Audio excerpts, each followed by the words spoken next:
ॐ अज्ञानतिमिरान्धस्य ज्ञानाञ्जनशलाकया चक्षुरुन्मिलितं येन तस्मै श्रीगुरवे नमः।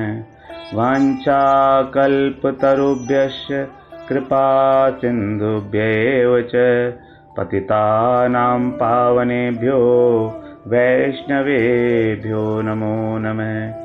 श्री कृष्ण चैतन्य प्रभो नित्यानंद श्री अद्वैत गदाधर शिवसदि गौर भक्तवृंद। हरे कृष्ण कृष्ण कृष्ण हरे हरे, हरे राम राम राम हरे हरे। हरे कृष्णा।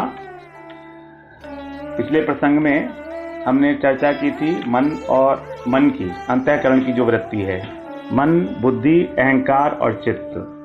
तो इसमें हमारी बात हुई थी कि जो मन है हमारा, इसकी जो चंचलता है उसको हमको कैसे रोकना है। भगवान ने कहा था ना कि उसको अभ्यास और वैराग्य से आप रोक सकते हैं, मन की चंचलता को।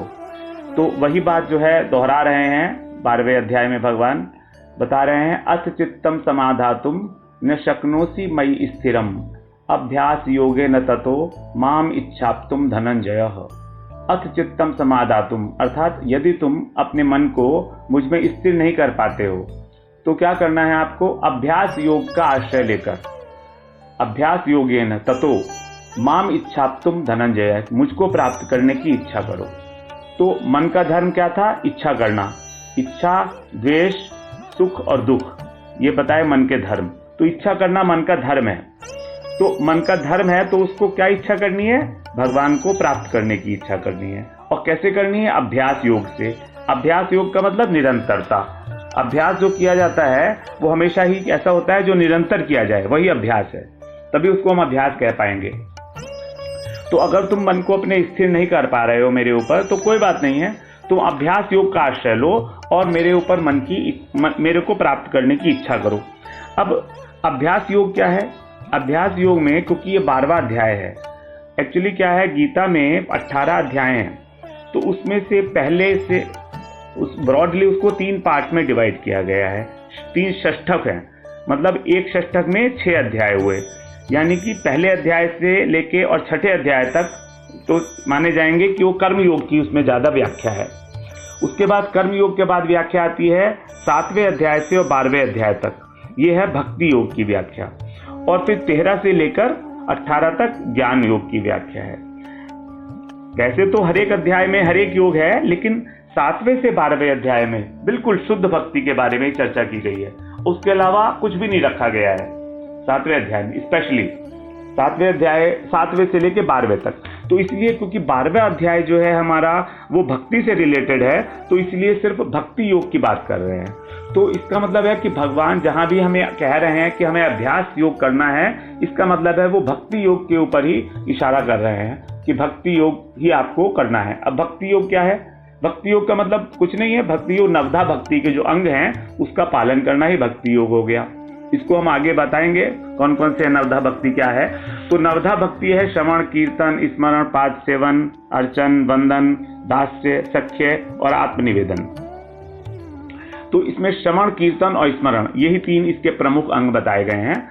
तो इसमें क्या है कि हम श्रवण करते हैं, निरंतर श्रवण करना ही भक्ति है और कुछ करना नहीं है इसके अंदर। श्रवण करना है और भगवान के नाम का कीर्तन करना है, उनकी कथा का गान करना है, उनकी कथा का श्रवण करना है और उन्हीं का कथा को का गान करना है। तो यही भक्ति हो गई। तो अब हम अगर ये भक्ति का पालन करते हुए, अभ्यास योग का पालन करते हुए भगवान की इच्छा, भगवान को प्राप्त करने की इच्छा करते हैं, तभी जो हमारी ये डिजायर है, मतलब डिजायर, फैकल्टी टू डिजायर, जो हमारे मन में एक फैकल्टी है ना कि फैकल्टी टू डिजायर, तो ये then that will be rightly placed. अभी क्या हो रहा है एट दिस स्टेज, हमारी जो फैकल्टी टू डिजायर है, दिस इज ग्रॉसली मिसप्लेस्ड। क्यों? क्योंकि इसको हम इच्छा कर रहे हैं कि हमें संसार के सुख, संसार के भोग, हम संसार के भोगों की इच्छा कर रहे हैं, जबकि संसार के भोग जो हैं वो हमारी इच्छा के वशीभूत नहीं है। हम इच्छा करें तो हमें मिल जाएंगे, ऐसा नहीं है। संसार के भोग जो हैं वो प्रारब्ध के ही वश में हैं।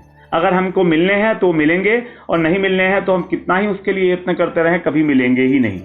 ये है प्रारब्ध जो है वो संसार के सुख और दुख जो इसकी भोग हमको मिल रहे हैं उसके लिए कारण है सिर्फ हमारा प्रारब्ध।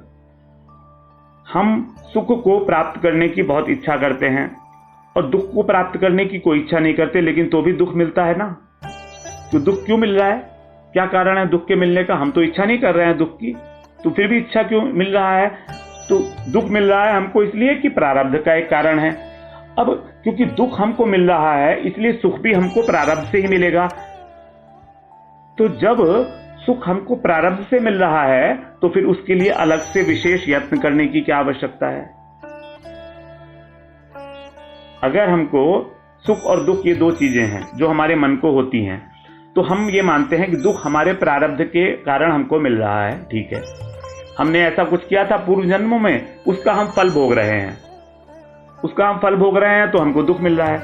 अब जब दुख और सुख एक ही सिक्के के दो पहलू हैं, तो हम क्या करते हैं? सुख की प्राप्ति के लिए कोशिश करते हैं। उसकी क्या आवश्यकता है? क्योंकि वो तो प्रारब्ध से मिलना ही मिलना होगा। कहीं ना कहीं से कुछ ना कुछ ऐसा अरेंजमेंट हो जाएगा, वातावरण बन जाएगा, ऐसी सिचुएशन, ऐसी परिस्थिति हो जाएगी कि जो हमें उस समय में सुख मिलना है वो मिलके ही रहेगा। उसके लिए प्रारब्ध ही कारण है, हमारा जो यत्न है वो उसके लिए कारण है ही नहीं, लेकिन फिर भी हम उसके लिए बहुत एक्स्ट्रा यत्न कर रहे हैं। मेरा ये मतलब बिल्कुल नहीं है कि हमको सारा काम छोड़ के अपना हाथ पे हाथ रखकर छुप बैठ जाना चाहिए, ये बिल्कुल मेरा अर्थ नहीं है, इसको बिल्कुल अन्यथा ना लें। लेकिन इस बात को सोचें, इस बात को अपने मनन करें कि क्या हमको जो एक्स्ट्रा सुख मिल रहा है इसके लिए उस विशेष यत्न की जरूरत है जो हम कर रहे हैं। बस ये एक क्वेश्चन है, इसके बारे में हम मनन करें।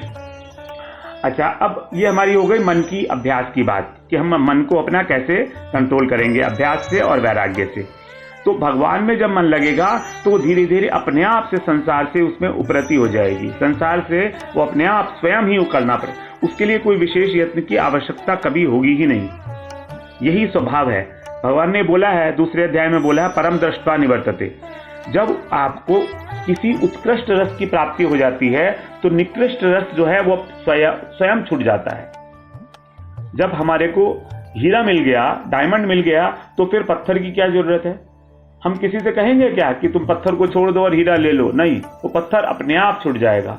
उसके लिए कुछ विशेष यत्न करने की जरूरत नहीं है, कुछ भी विशेष करने की जरूरत नहीं है। ये बात भगवान ने बताई है कि परम दृष्ट्वा निवर्तते विषया विनिवर्तन्ते निहारस्य देहिने, परम विषया विनिवर्तन्ते निहारस्य देहिने। इस प्रकार बता रहे हैं भगवान कि रस वर्जम रसोप्यस्य परम दृष्ट्वा। परम दृष्ट्वा मतलब जब परम सुख मिल जाता है उसको, निवर्तते कि ये जो रस की इच्छा है निकृष्ट रस की, ये भी हमारा निवर्तित हो जाती है, खत्म हो जाती है हमारी। ये दूसरे अध्याय का है हमारा श्लोक 59, 59वां श्लोक है। अच्छा, अब ये हो गया हमारा, इस तरह की बात हो गई कि हमारा जो ये है, इस तरह से हमारा भक्ति योग के अंदर वो हो गई, बात हो गई, हमारी भक्ति की बात हो गई, और मन की बात हो गई, और अभ्यास योग की बात हो गई। अब हम बात करते हैं बुद्धि की। जो दूसरा तत्व था हमारे अंतःकरण में, बुद्धि, वो क्या है? तो बुद्धि का स्वभाव, जैसे हमने पहले भी लिखा था कि बात की थी कि बुद्धि का स्वभाव है निश्चय करना, विचार विवेक पूर्वक किसी बारे में निश्चय करना, डिसीजन लेना, निर्णय करना, और संशय करना, ये भी इसका एक स्वभाव है। क्योंकि संशय करेगा तभी वो तर्क के थ्रू जो है उस बात को निश्चित कर सकता है, फिर वो उसकी जिज्ञासा होगी। अगर संशय करेगा तो जिज्ञासा होगी, और जिज्ञासा होगी तो जानने की प्रवृत्ति होगी।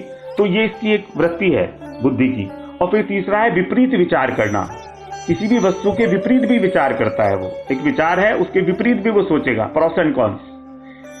किसी भी एक्शन को करने से पहले उसके प्रॉस एंड कॉन्स सोचेगा कि इसमें दोष क्या है और वो गुण क्या है। तो इसको सोच के फिर बुद्धि एक डिसीजन लेती है, निश्चय लेती है, और फिर उसके बाद आगे बढ़ती है।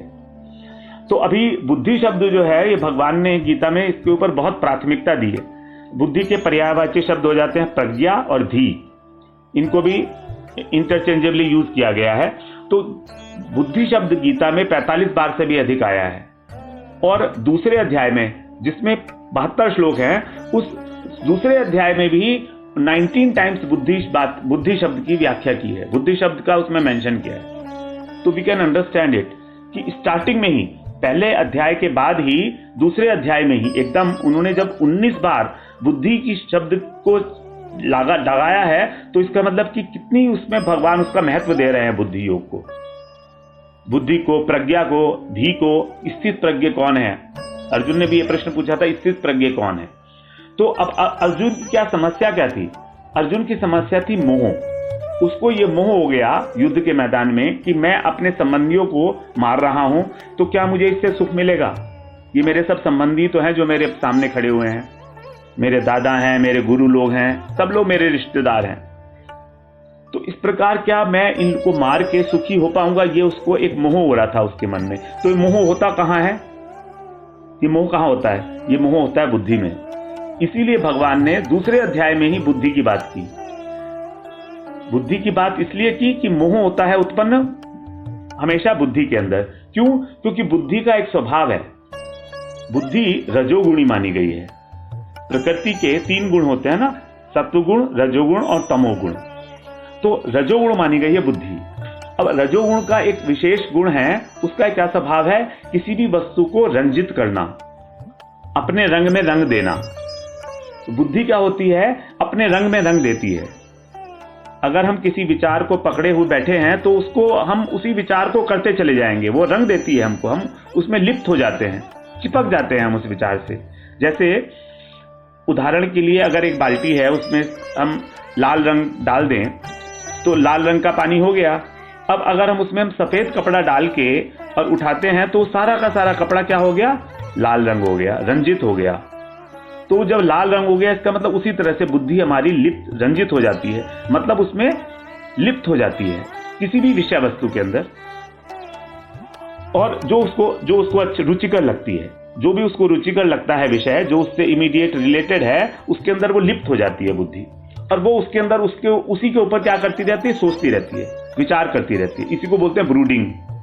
ब्रूडिंग होती है ना कि हम एक ही विषय पर अटक जाते हैं और बार बार उसी की बातें करते रहते हैं, उसी की बातें करते हैं। जैसे सिंपल सी घटना, जैसे अगर मान लीजिए किसी घर में एक बच्चा हुआ है, छोटा बेबी है, तो जब भी कोई घर में आएगा, क्योंकि हमारी बुद्धि उस बच्चे में है, तो जब भी कोई घर में आएगा तो हम उससे उस बच्चे की बातें करेंगे कि देखो ये बच्चा अब ऐसे करने लगा, ये देखो अब किलकारी मारता है, ये देखो करवट बदलने लगा, ये अब खेलने लगा, ये अब हमारे को इशारा करने लगा, ये हंसने लगा। और वो जो व्यक्ति गेस्ट आया है वो उस बच्चे में बिल्कुल इंटरेस्टेड नहीं है, लेकिन हमारी जो वाणी है उसकी बातें करते करते थकती नहीं है। क्यों? क्योंकि हमारी बुद्धि उस लड़के में बिल्कुल फंसी हुई है एकदम। हमारे दिमाग में सिर्फ वही घूम रहा है, लड़का ही, बच्चा ही घूम रहा है। वो हम ये देख ही नहीं रहे हैं कि वो दूसरा गेस्ट जो है वो उसमें आनंद ले रहा है कि नहीं ले रहा है। यह है बुद्धि का रंजित होना। इस प्रकार जो है मोह की उत्पत्ति होती है बुद्धि के अंदर। और मोह का कारण क्या है? मोह का कारण है अज्ञान। अज्ञान, हमको वस्तु का ज्ञान ही नहीं है कि क्या ठीक है और क्या नहीं है, क्या सत्य है और क्या असत्य है। अब अज्ञान जो है, ये भी अज्ञान जो है, इसकी उत्पत्ति भी प्रकृति से हुई है। जिस प्रकार बुद्धि से, जिस प्रकार हमारे सब इंद्रियों की और अंतःकरण की उत्पत्ति कहां से हुई थी? पृथ्वी से, प्रकृति से हुई थी। भगवान की जो भिन्ना प्रकृति थी, उसमें अष्टविधा प्रकृति की बात हुई थी ना, तो वो उससे जो है, उसी प्रकृति से अज्ञान की उत्पत्ति हुई है। प्रकृति ने जानबूझ के अज्ञान को पैदा किया और हमको मोह में डाल दिया उस अज्ञान के वशीभूत करके। और वो अज्ञान क्या है? वो ज्ञान 4 प्रकार का बताया गया है, इसको अविद्या भी बोलते हैं। तो वो 4 प्रकार की अविद्या है। और वो अविद्या क्या है? अविद्या है, हम क्या समझते हैं? अनित्य वस्तु को नित्य समझना। अनित्य वस्तु क्या है? अनित्य वस्तु है हमारा शरीर, हमारा धन, हमारा घर, हमारा परिवार, ये सब अनित्य हैं। सब संबंध सारे अनित्य हैं। कुछ क्षण के लिए हैं ये, कुछ समय के लिए। उसके बाद हम कहां जाएंगे और हमारी पत्नी कहां जाएगी, हमारा पुत्र कहां जाएगा, क्या हमें मालूम है? मरने के बाद हमारे साथ रहेंगे वो लोग? दुनिया की, संसार की क्या एक भी वस्तु, छोटी सी एक सुई भी क्या हम ले जा सकते हैं मृत्यु के बाद अपने साथ? लेकिन हम तो ऐसा समझते हैं कि नहीं, ये हमेशा हमारे साथ रहने वाली है, उसको नित्य समझने लगे हैं। जबकि जो हमारे साथ जाएगा, हम उसके बारे में केयरफुल ही नहीं है। तो अनित्य वस्तु को नित्य समझना यही है हमारी सबसे बड़ी अविद्या, अज्ञान, कि हम शरीर को ही आत्मा समझे बैठे हैं। दूसरा यही आ जाता है अनात्म वस्तु को आत्म वस्तु समझना।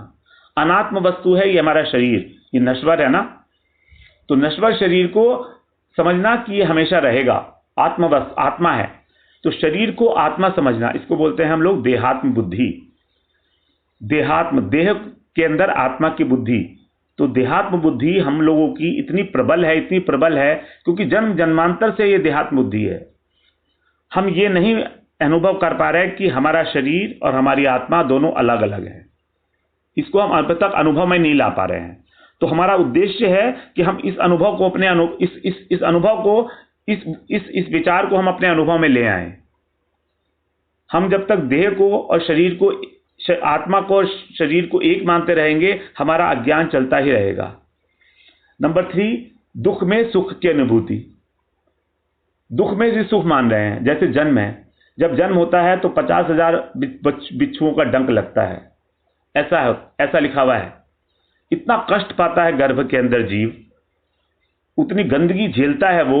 वहां पर भगवान से भागवत में आया है 3रे स्कंद में, देवहूति संवाद में, देवहूति और कपिल मुनि का संवाद हुआ था, उसमें आया है कि जब गर्भ में होता है शिशु, तो 7वें महीने में वो गर्भ में उसमें जीवन आ जाता है, तो वो भगवान की इतना कष्ट पा रहा होता है, इतना कष्ट पा रहा होता है कि 7वें महीने में भगवान की प्रार्थना शुरू करता है वो, कि हे भगवान, मुझे इतना कष्ट हो रहा है, मुझे यहाँ से बाहर निकालो।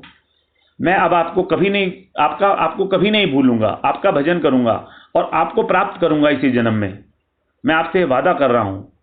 वहां पर ये भगवान से प्रॉमिस करके आता है ये जीव, और आके, क्योंकि माया इतनी प्रबल है, वो आते ही इसको घेर लेती है और वो बिल्कुल सब कुछ भूल जाता है। तो ये जो दुख को सुख समझना, तो जन्म और मरण में भी उसी तरह से दुख होता है। मृत्यु के समय बहुत दुख होता है, कष्ट होता है, शरीर को बहुत कष्ट होता है। उसी प्रकार हमको मरने के बाद फिर नरक वगैरह मिलता है, और जगत के अंदर भी हम लोग कष्ट ही पा रहे होते हैं। कोई ऐसा व्यक्ति है जो पूर्ण तरह से कह सके कि मैं सुखी हूं? पूर्ण तरह से, हर तरह से ऐसा कोई नहीं है। शरीर के दुख लगे ही रहेंगे उसको, आदि व्याधि, जरा व्याधि, ये अपने आप में बहुत बड़े दुख हैं कि हाथ नहीं उठ रहा है, अभी पैर नहीं उठ रहा है, अभी पेट खराब है, कुछ ना कुछ बीमारी लगी रहेंगी जैसे बुढ़ापा आएगा। तो ये सारे दुख हैं, और ये दुख को भी हम सोच रहे हैं हम तो सुखी हैं। कहां से सुखी हैं हम? भगवान ने गीता में कहा है कि ये दुख जो है, ये संसार दुख का आलय है, दुखालयम अशाश्वतम, आएगा 8वें अध्याय में। दुखालयम, ये शाश्वत दुख का आलय है, घर है ये संसार। अब भगवान ही कह रहे हैं कि दुख का आलय है, तो सुख कहां से आएगा? सुख तो इसमें थोड़ा बहुत कुछ झलक मिल जाती है, क्योंकि सुख की झलक मिलेगी नहीं तो दुख को झेलना बहुत मुश्किल हो जाएगा। इसलिए सुख जो है क्षणिक होता है और दुख काफी लंबे समय तक चलता है। तो इस प्रकार जो है ये दुखमय संसार है, संसार का बेस ही दुखमय है। संसार जड़ है, संसार में सुख आनंद है ही नहीं, और आनंद की खोज हमारी जारी है, और वो हमको कभी मिलेगा ही नहीं। यहाँ पर जब तक हम संसार में, संसार की वस्तुओं में आनंद लेने की कोशिश करेंगे, आज तक कभी किसी को मिला है? इंद्र भी बन जाएंगे तो क्या आनंद मिलेगा? स्वर्ग का भी राज्य ले लिया तो भी क्या आनंद मिलेगा? वहां बहुत भोग है, विशाल भोग है, वहां विशाल स्वर्गलोक है। 9वें अध्याय में आएगा कैसा है स्वर्गलोक। इस प्रकार से ये सारा दुखमय संसार, दुख को सुख मानना। और चौथा है अपवित्र वस्तु को पवित्र मानना। ये शरीर हमारा अपवित्र है, इसमें क्या भरा हुआ है अंदर? सप्त धातु, रक्त, मांस, मज्जा, अस्थि, थूक, पीप, ये सब चीजें भरी हुई हैं इसमें, और इसको हम पवित्र मानते हैं। पवित्र मानते हैं मतलब इसमें हमारी भोग बुद्धि है। पवित्र मान के हम इसमें भोग बुद्धि कर रहे हैं कि हम इससे भोगेंगे, इस भोग को हम भोग लें। तो ये भोग बुद्धि जो है, यही है हमारी अपवित्रता इस पवित्र शरीर में। तो अब इसको हमको पवित्र भी करना है, अपने चित्त को, मन को पवित्र भी करना है। तो ये हुई बात हमारी कि जो हमारा मोह है उसका कारण क्या है? उसका कारण हुआ अज्ञान। अच्छा, अब हम आगे इसके अंदर, मन के अंदर ही एक और बात कर लेते हैं, इसके बुद्धि के अंदर, कि भगवान बता रहे हैं कि ये बुद्धि, जो मोह होता है, ये कहाँ होता है? ये बुद्धि में बता रहे हैं, वो 2 अध्याय में बता रहे हैं 52वें श्लोक में। यदा ते मोह कलिलम बुद्धिर्व्यतितरिष्यति तदा गंतासि निर्वेदम श्रोतवस्य श्रुतस्य च। क्या बता रहे हैं भगवान? यदा ते मोह कलिलम, यहाँ कलिल बोला, मोह को बोला कलिल। कलिल का मतलब होता है दलदल, जिसमें फंस जाते हैं तो फंसे ही रह जाते हैं। तो इस प्रकार से हमारी बुद्धि जब तक इस कलिल, मोह रूपी कलिल में, दलदल में फंसी रहेगी, तब तक, यदा माने जब तक, तब तक क्या होगा? जब उससे तर जाएगी, व्यतितरिष्यति माने संपूर्ण रूप से जब उससे तर जाएगी, यानी जब तेरा मोह समाप्त हो जाएगा, तब फिर क्या होगा? तेरे को तदा गंतासी निर्वेदम, तेरे को निर्वेद हो जाएगा। निर्वेद का अर्थ होता है वैराग्य। तो तुझे वैराग्य हो जाएगा किस चीज से? श्रोतवस्य श्रुतस्य च, कि जो इस लोक के और स्वर्ग लोक आदि के जितने भी भोग हैं, जो तूने अभी तक सुन लिए हैं, जो तूने सुने हैं कि ये भोग हैं, और जो आगे आने वाले भविष्य में तुम सुनोगे कि ये भी भोग संभव हैं, ऐसे सारे भोगों से तुमको निर्वेद पैदा हो जाएगा जब तुम्हारी बुद्धि इस मोह से पार हो जाएगी। तो हमारा ये प्रयास है कि हम अपने मोह को समाप्त करें। बाद में अर्जुन को मोह समाप्त हुआ था, यह भगवान ने अर्जुन ने बोला था वहां पर कि अब मेरा मोह जो है चला गया है। नष्टो मोह स्मृति लब्धा, ये बोला था भगवान ने कि मेरा मोह जो है नष्ट हो चुका है। तो इस प्रकार से ये जो पूरी भगवत गीता है, ये हमारी मोह को नष्ट करने के लिए एक मैनुअल है, एक प्रोसेस बता रहे हैं भगवान कि किस तरीके से इसको हम लोग मोह को अपने नष्ट कर सकते हैं। फिर इसके बाद एक और बुद्धि का स्वभाव होता है। बुद्धि का स्वभाव एक और ये है कि वो जो है बुद्धि हमेशा हमारी अनेक शाखाओं वाली बुद्धि है। अनेक शाखा मतलब कई कई डायरेक्शंस में एक साथ घूमती है वो। इसके लिए भगवान दूसरे अध्याय में बता रहे हैं, व्यवसायात्मिका बुद्धि एक है कुरु नंदन, बहुशाखा अनंताश बुद्धयो अव्यवसायी नाम। क्या बता रहे हैं यहाँ पर कि व्यवसायात्मिका बुद्धि ही एक बुद्धि होती है, क्योंकि बुद्धि का स्वभाव बताया था निश्चय करना। तो निश्चय कब होगा? निश्चय कब होगा? जब बुद्धि जो है एक होगी, एक निष्ठ होगी। तो जब तक एक निष्ठा बुद्धि नहीं होगी तब तक वो व्यवसायात्मिका नहीं होगी। व्यवसायात्मिका मतलब व्यवसायी की बुद्धि, व्यापारी बुद्धि, यानी कि बनिया बुद्धि। तो निश्चयात्मक बुद्धि ही तभी हो सकती है जब वो एक होगी, एक निष्ठा। और ये हो सकती है तभी जब हम भगवान के प्रति हमारी बुद्धि लगे। जब हमारी बुद्धि शुद्ध होगी, शुद्ध भक्ति में जाएगी, तभी वो निश्चयात्मक हो सकती है। अन्यथा उसके निश्चयात्मक होने की कोई संभावना नहीं है, क्योंकि एट दिस स्टेज बद्ध अवस्था जो है हमारी, तो इस अवस्था में हमारी जो बुद्धि है बहुशाखा वाली है। अनंत अनंत शाखाएं हैं इसमें, और ये अव्यवसायी नाम है। अव्यवसायी नाम मतलब अनेक अनिश्चयात्मक बुद्धि है, यानी कि अनेक प्रकार के साधन सोचती है। जैसे धन प्राप्ति के लिए हम लोग कभी सोचते हैं कि नौकरी कर लें, कभी कर लें व्यापार कर लें, या कोई दूसरे लोग और ये भी सोचते हैं कि हम चोरी से पैसे कमा लेते हैं, थोड़ा सा धोखा किसी को दे देते हैं, कुछ रिश्वत ले लेते हैं। तो इस तरह की जो भुक्तियां हैं, ये अनेक इसमें शाखाएं हैं। इसी तरह से हर एक चीज को, धन को प्राप्त करना, इसको प्राप्त करना, इस वस्तु को प्राप्त करना, सबके लिए हम लोग सोचते रहते हैं लगातार। लेकिन जब हमारा उद्देश्य एकमात्र कृष्ण होंगे, जब एकमात्र भगवान प्राप्ति होगी, तब हमारी बुद्धि जो है एक शाखा वाली होगी, यानी कि एक निष्ठा होगी। और भगवान ने निष्ठा के ऊपर आगे बहुत बल दिया है। अब ये एक निष्ठा होगी कैसे? तो ये एक निष्ठा तब होगी जब बुद्धि में बल होगा, बुद्धि में ताकत होगी, तभी वो मन को भी कंट्रोल कर पाएगी, क्योंकि मन को कंट्रोल करने के लिए भी उसको ताकत चाहिए। तो बुद्धि में चिदबल आएगा कहां से? जो बल है वो कहां से आएगा? बुद्धि से श्रेष्ठ क्या बताया था? आत्मा है। तो आत्मा में बल पैदा होना चाहिए। अगर हमारी आत्मा में बल है, तब वो बुद्धि को बल ट्रांसमिट कर सकती है, और बुद्धि फिर मन को कंट्रोल कर सकती है। अब आत्मा को हमें पोषण करना पड़ेगा। आत्मा का पोषण कैसे होगा? आत्मा का पोषण जो होता है वो भक्ति से होता है। भक्ति ही एकमात्र आत्मा को पोषण कर सकती है, इसका और कोई उपाय नहीं है इसके अलावा। इसी के लिए भगवान बता रहे हैं 12वें अध्याय में, 12वां अध्याय शुद्ध भक्ति का अध्याय है, उसमें बता रहे हैं, मय्येव मनाधस्व मयि बुद्धिम निवेशय निवसिष्यसि मय्येव अत ऊर्ध्वम न संशय।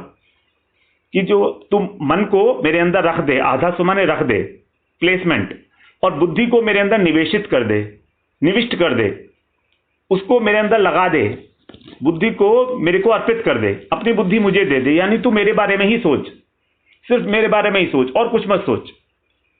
तेरे सारे विचार, तेरे सारे विवेक, तेरा जितना भी तेरे अंदर फैकल्टी हैं, ये सब जो है सारी की सारी मेरे ऊपर ही केंद्रित कर दे, एकमात्र मेरे ऊपर, तभी ये काम होगा। अगर तू ऐसा कर लेगा, मन और बुद्धि को अगर तू मुझ में लगा देगा, तू निवसिष्यसि मय्येव, फिर तू मुझ में ही निवास करेगा, अर्थात मुझको ही प्राप्त होगा। अर्जुन हो सकता है सोचे कि मुझे इस बात में संशय है, आप जो कह रहे हो, लेकिन कह रहे हैं अत ऊर्ध्वम न संशय है, इस बारे में संशय मत करना, क्योंकि संशयात्मा विनश्यति, जो संशय करता है वो विनाश होगा ही होगा उसका। चौथे अध्याय में बताए होंगे भगवान कि किस तरह से संशयात्मा का विनाश हो जाता है। तो भगवान कह रहे हैं ये बात स्वयं, और भगवान की बात पे विश्वास करना चाहिए। लेकिन अर्जुन को विश्वास के लिए नहीं कह रहे, वो हमें कह रहे हैं, क्योंकि हमको विश्वास नहीं होता ना। हम सोचते हैं अरे ठीक है, कह रहे हैं, ऐसे कह रहे हैं, कहने के लिए कह रहे होंगे, लेकिन भगवान कह रहे हैं मई मई मई, यहां 2 बार आया मई। मई शब्द का मतलब केवल मैं, केवल कृष्ण जो सामने खड़ा हुआ है तेरे, ना कि और कोई भगवान।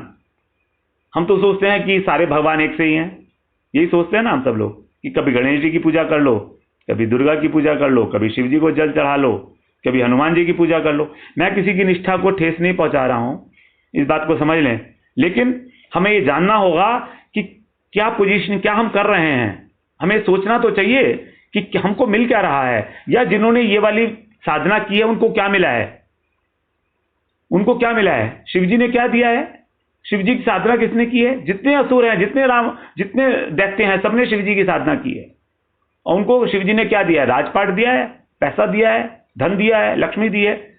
खुद तो अवधूत बने बैठे हुए हैं, राख लगाए हुए, भजन करते हैं राम और कृष्ण का, और अपने भक्तों को ऐसे बांट रहे हैं, धन बांट रहे हैं। क्यों? क्योंकि वो हेडेक नहीं चाहते, वो कहते हैं तुम दूर रहो मुझसे, जो मुझसे लेना है ले लो, मैं दे दूंगा तुमको, डिस्टर्ब नहीं करो। आशुतोष है ना, जल्दी खुश हो जाते हैं। इसीलिए हम लोग सोचें कि हम कहाँ हैं। अभी हम लोग भगवत तत्व पे सारे अवतारों की और सारे देवी देवताओं की बात करेंगे, उसमें और बातें डिटेल में अच्छी तरह से समझ में आ जाएगा। तो इस प्रकार से बुद्धि की महिमा की है। अब हम अगली बार में बात करेंगे कि बुद्धि की इतनी महिमा कहने के बाद भगवान जब बुद्धि योग शब्द का इस्तेमाल कर रहे हैं, तो उस बुद्धि योग का अर्थ क्या है, वास्तविक अर्थ उस बुद्धि भोग का अर्थ क्या है। हमको ये तो समझ आ गया कि हमें भगवान में बुद्धि लगानी है, लेकिन बुद्धि लगानी है मतलब बुद्धि को भगवान से योग करना है, तो उस बुद्धि योग का अर्थ क्या है, और वो बुद्धि योग कहां से आएगा, उसका फल क्या है। वांछा कल्पतरुभ्यश्च कृपा सिंधुभ्य एव च पतितानां पावनेभ्यो वैष्णवेभ्यो नमो नमः।